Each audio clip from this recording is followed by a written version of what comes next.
Greetings Earthlings, it is time for another USB condenser microphone. This time it's the brand new Audio Technica AT2020 USB-X. If you are interested in this mic, it runs about $130. Like always, I'll throw some links in the description down below. All of the recording settings will be listed in the doobly-doo and the description. And now let's talk about what comes in the box. What a surprise, you are going to get the microphone, you'll get a desktop stand, you'll get a 1/4" to 5/8" microphone stand adapter, a 2-meter USB-C to USB-A cable, a USB-A to USB-C adapter, and a tiny bit of documentation. Then as far as the build quality, I have zero complaints about this thing. It has an all-metal body as well as a metal mesh grille, which has very minimal give to it. On the front, you'll find a mix dial to mix between computer playback and zero latency monitoring. You'll find a headphone volume control. Beneath those, you'll find a mute button which mutes the microphone, and you will also see the light goes red when the mic is muted. On the rear of the mic, you will find a single 3.5mm headphone jack.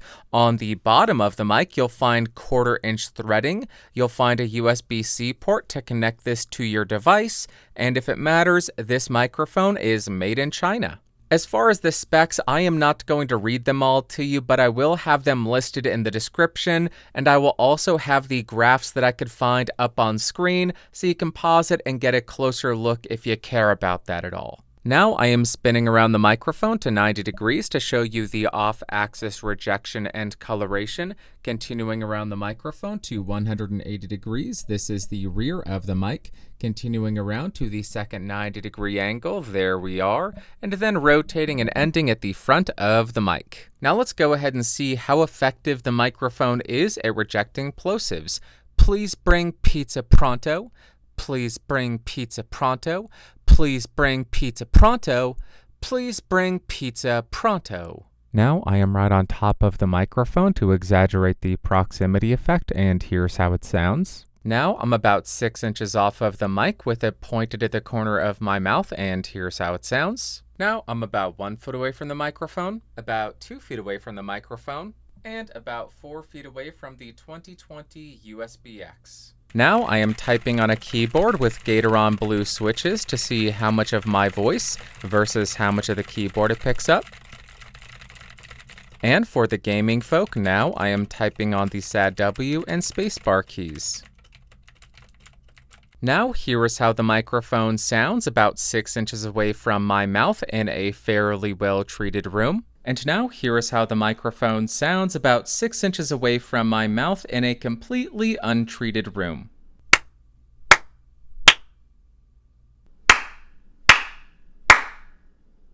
Now I want to see how effective the microphone is at rejecting shocks, so I'll start by tapping on my desk to see if it can reject that. And then I will tap on the boom arm.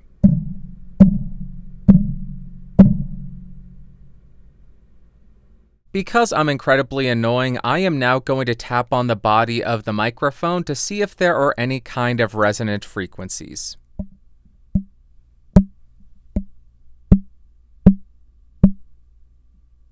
Now I want to see if there was any kind of audible click or noise when we engage or disengage the mute button.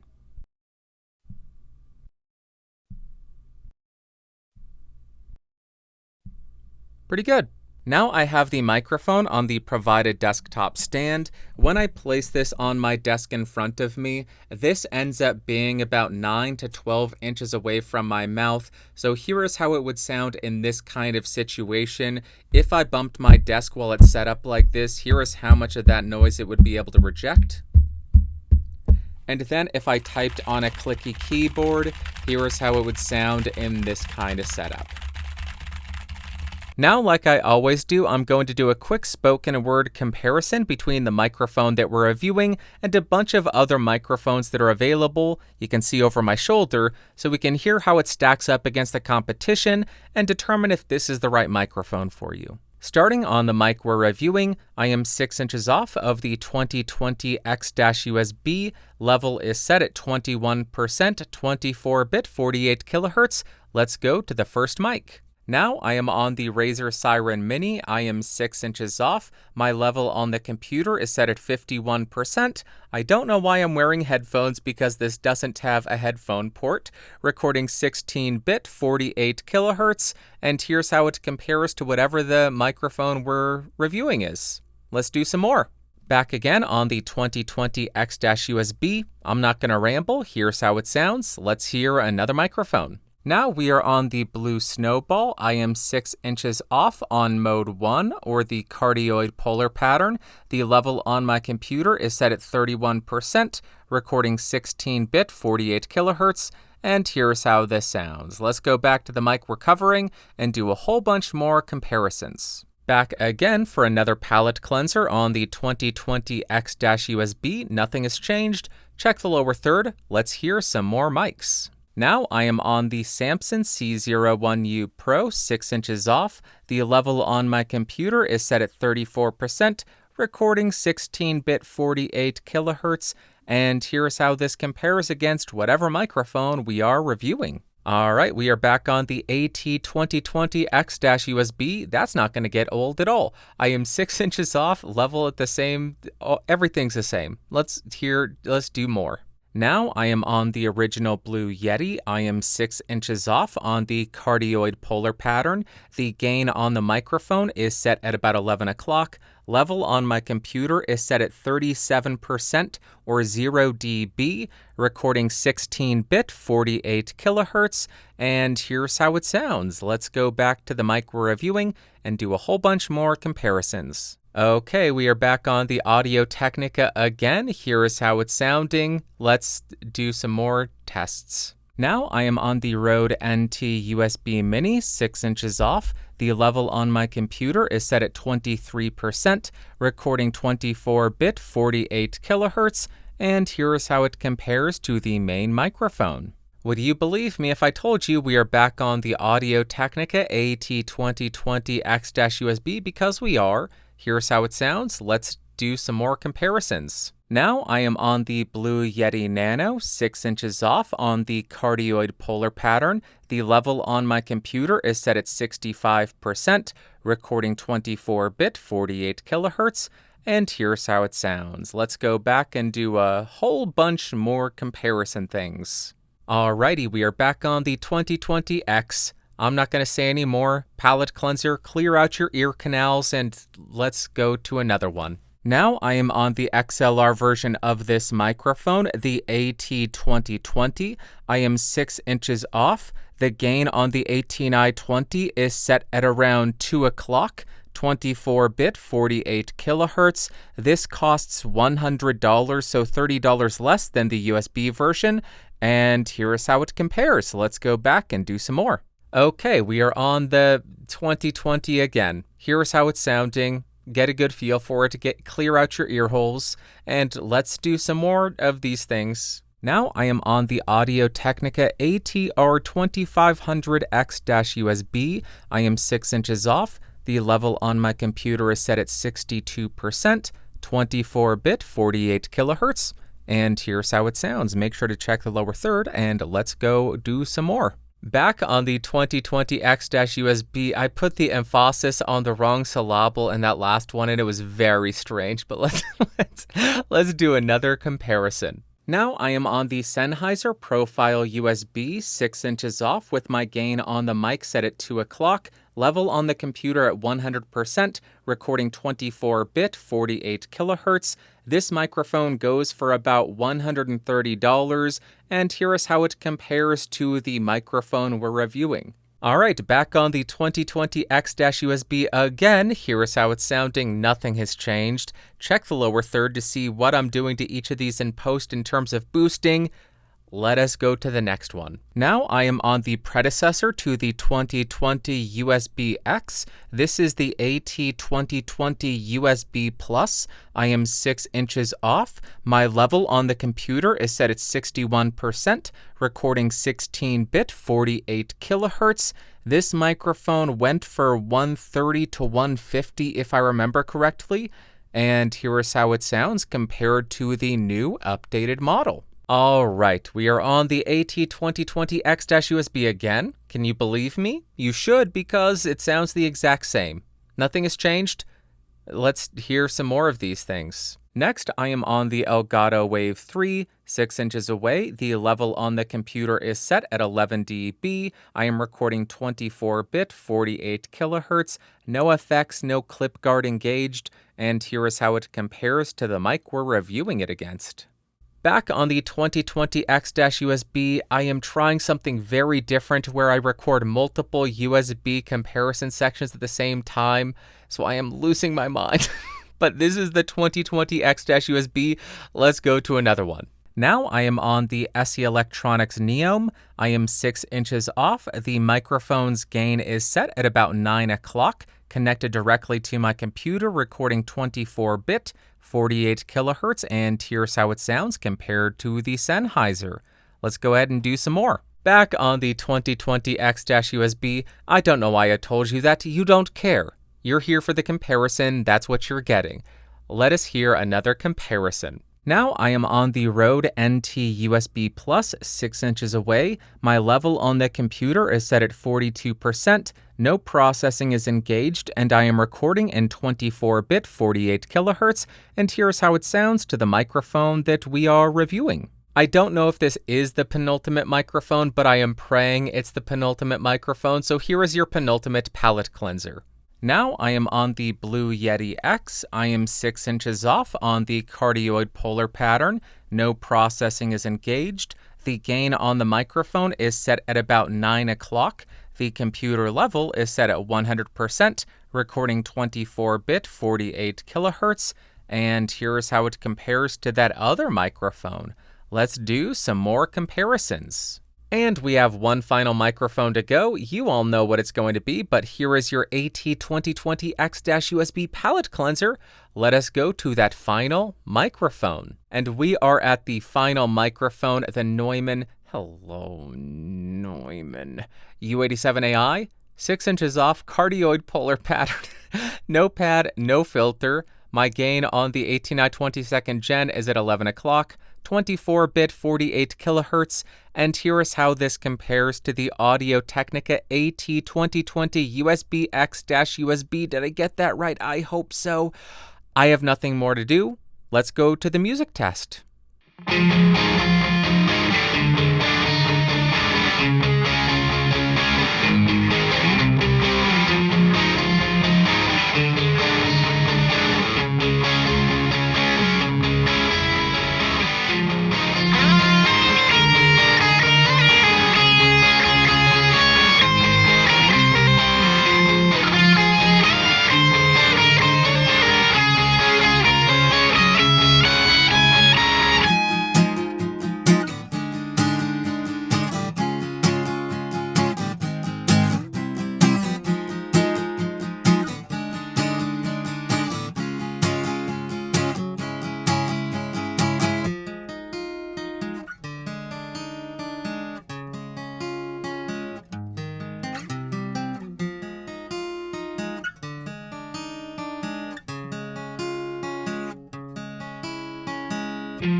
Backwards cap, I know that I'm too old, and I look dumb to everyone, but I don't mind because it protects me from aliens trying to eat my brain.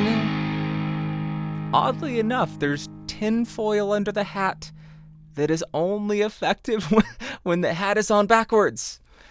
Don't question it, it doesn't make sense. Let's just go to the conclusion. All right, this is another very functional and simple microphone that I do like a bit more than the last one that I reviewed, but it's still certainly not my favorite. And first up, as far as the pros, the implementation of the mute button on this thing is fantastic. It's easy to engage or disengage, and there is no audible noise. The feature set on this thing is simple and effective. The build quality of this microphone, just like the AT2020, feels great. It feels as though it will last quite a long time. You're getting USB-C. I know a lot of people will love that. And you're getting upgraded conversion from the prior version at 24-bit up to 96 kilohertz. Then as far as cons, this is another microphone that I find to be a bit on the noisy side. I'll go ahead and shut up and boost it 24 dB so you can hear the hiss.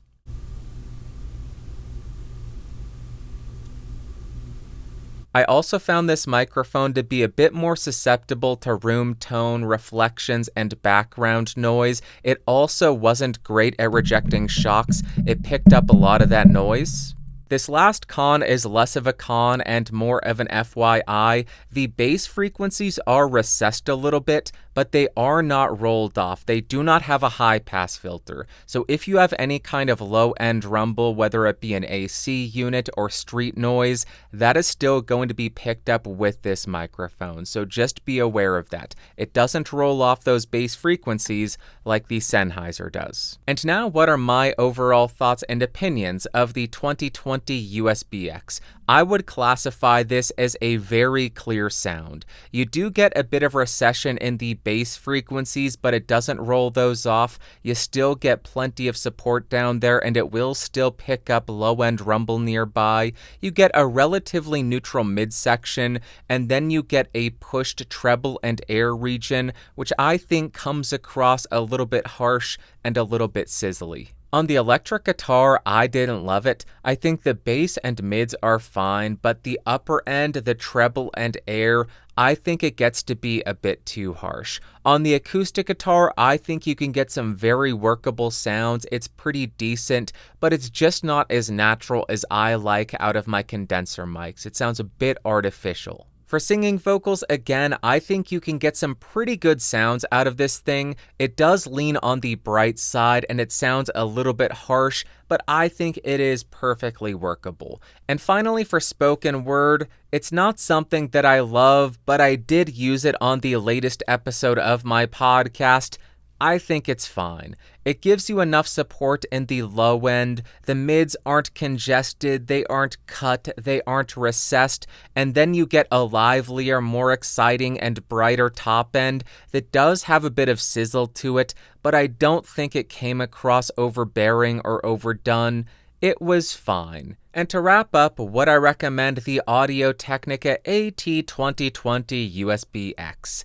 Kind of. If you're a beginner who is looking for a plug-and-play device without a bunch of software, without a bunch of DSP, you just plug it in and it works, or if you're somebody who doesn't want or cannot have a bunch of recording software installed on your computer, I think this is a really interesting option, similar to that of the Sennheiser. Overall, I do prefer the sound of the 2020 over the Sennheiser profile, but the 2020 doesn't have that same high pass filter, which rolls off a lot of the treble bass frequencies, and it also has a more aggressive top end and picks up a bit more of the room tone and background noise. So in certain environments, I think the 2020 is going to be a bit more finicky for someone than the Sennheiser.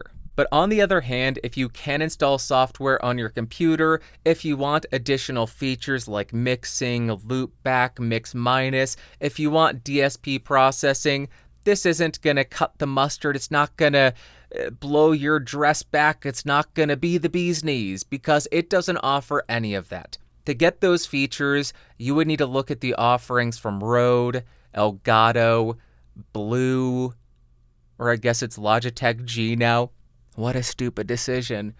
But for a plug-and-play microphone that has a great mute button, it has updated conversion, I think this is pretty interesting and it sounds pretty decent. Alright, that's all that I've got for you today. If you found this video fun, interesting, or helpful, go ahead and give me a thumbs up. Hated it, big ol' thumbs down. These people are amazing. They support the channel at $5 or more and make the purchasing of these microphones as I bite my cheek to review them Very possible. So thank them. That made no sense. That is it. Thank you for watching. Thank you for listening. I will talk to you on a later date. Bye-bye. Whoa. Whoa. Boop.